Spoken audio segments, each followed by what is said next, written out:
Divorce lawyers, what's the saddest thing you've seen? One day, I got a call from a couple in their 30s who wanted a divorce. The guy was a veteran who served in the Navy, and the girl owned her own flower shop.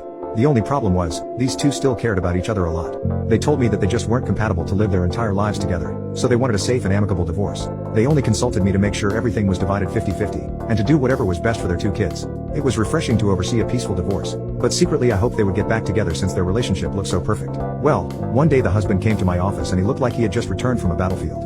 His eyes were bloodshot red and he was crying nonstop. He handed me a few papers, and began explaining. Apparently, his kids also didn't want them to get a divorce, so they were organizing several events for the family to participate in. One of these events was to check their ancestry by sending in their DNA for testing. When the tests came back, it turned out that neither of the two kids were biologically his. He was heartbroken, and kept yelling, "I trusted her. I always trusted her."